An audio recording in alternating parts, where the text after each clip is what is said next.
Bulletin की शुरुआत कर रहे हैं वैष्णो देवी यात्रा मार्ग पर हुए कल लैंडस्लाइड की घटना के साथ, क्योंकि इसमें मरने वालों की संख्या अब 31 तक पहुंच गई है। कल अर्धकुंवारी के पास यह हादसा हुआ, तब से अब तक वहां लगातार रेस्क्यू ऑपरेशन चल रहा है। कई घायलों को अस्पताल में भर्ती कराया गया है। गंभीर हालात को देखते हुए वैष्णो देवी यात्रा को फिलहाल रोक दिया गया है। पठानकोट जम्मू रूट पर कुछ ट्रेनें भी रद्द कर दी गई।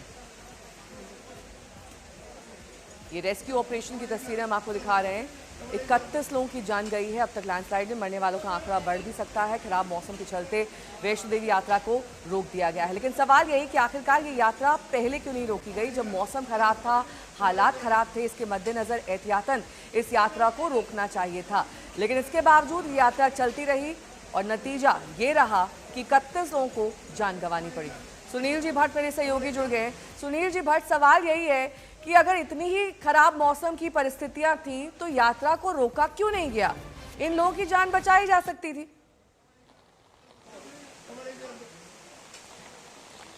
जी बिल्कुल नेहा, इस पर सवाल तो ज़रूर उठ रहे हैं कि आखिर अगर मौसम खराब था और अलर्ट जारी कर दिया गया था तो फिर यात्रा क्यों चल रही थी। ये तो इस पर तो सवाल उठना स्वाभाविक है, लेकिन इस समय जो प्रशासन है उसकी प्राथमिकता है राहत और बचाव कार्य।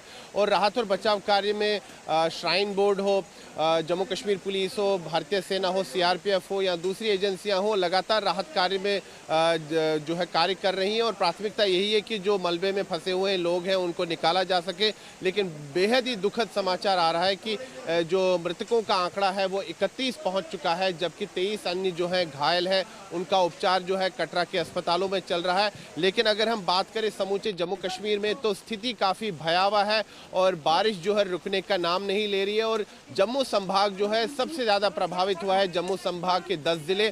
इस समय मैं मौजूद हूँ जम्मू के पंचतर्थी इलाके में और यहाँ नेहा आप देख सकते हैं कि इस सड़क पर भी भूस्खलन हुआ है थोड़ी देर पहले और यहाँ पत्थर गिराए हैं, मलबा गिराया है और ज़्यादातर सड़कों का यही हाल है। यहाँ पर जम्मू संभाग में सड़कें जो हैं वो खराब हो चुकी हैं, सड़कें जो है टूट चुकी हैं, पहाड़ों से पत्थर गिर रहे हैं, मलबा गिर रहा है और नदियां जो हैं अभी भी उफान पर है। और यही हाल जो जैसे मैंने कहा कि ये इस समय मैं मौजूद हूं जम्मू के पंचतर्थी इलाके में, यही हाल जो है बाकी इलाकों का भी है। जहां तक मैदानी इलाकों की बात है तो वहां पर जल भराव की स्थिति उत्पन्न हो गई है। ये तस्वीरें आप देख सकते हैं तवी नदी की। तवी नदी अभी भी उफान पर है। हालांकि कल की तुलना में जल स्तर में थोड़ी कमी तो आई है, लेकिन अभी भी नदी जो है उफान पर है। इसीलिए प्रशासन जो है लगातार लोगों को हिदायत दे रहा है कि नदी नालों से दूर रहे।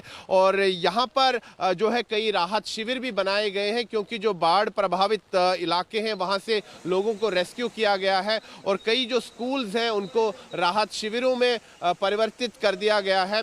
प्रशासन जो है लगातार स्थिति पर नज़र बनाए हुए है। लेकिन यहाँ की तस्वीरें देखिए कि अभी भी पहाड़ से जो है मलबा गिर रहा है, पत्थर गिर रहे हैं, स्थिति काफ़ी भयावह है। और जहां तक बात है यहाँ के राजमार्गों की तो जम्मू श्रीनगर राष्ट्रीय राजमार्ग जो है अभी भी बंद है। जम्मू कटरा जो राजमार्ग है वो भी बंद है। जम्मू पठानकोट राष्ट्रीय राजमार्ग वो भी बंद है। तो स्थिति काफ़ी भयावह है यहाँ, खासतौर पर जम्मू संभाग में। राहत कार्य में जो है टीम्स जुटी हुई हैं, चाहे भारतीय सेना हो, जम्मू कश्मीर पुलिस हो, SDRF हो। लेकिन ये आपदा इतनी बड़ी है कि लोग जो है काफ़ी ज़्यादा प्रभावित हुए हैं। इससे कई इलाकों में जो है पानी आ गया है, कई रिहायशी इलाके जो है पानी में डूब गए हैं। तो लोग जो है काफ़ी कठिनाइयों का सामना कर रहे हैं। तो अभी भी यहाँ पर बारिश लगातार जारी है, बारिश थमने का नाम नहीं ले रही है और इसीलिए जो है स्थिति भयावह हो रही है। हालांकि नदियों के जल स्तर में कल की तुलना में थोड़ी कमी तो आई है, लेकिन अभी भी नदियाँ उफान पर है। इसीलिए जो नदियों के किनारे जो इलाके हैं वो पूरी तरह जलमग्न हो गए हैं। लोगों को किसी तरह राहत टीम्स ने सुरक्षित निकाल लिया है, लेकिन कई मकान बह गए, कई सड़कें ढह गई हैं और इस समय जम्मू संभाग के जो हालात हैं वो काफ़ी भयावह है। ठीक है, आप बने रहिए हमारे साथ। मैं लौटूंगी आपके पास सुनील जी भट्ट।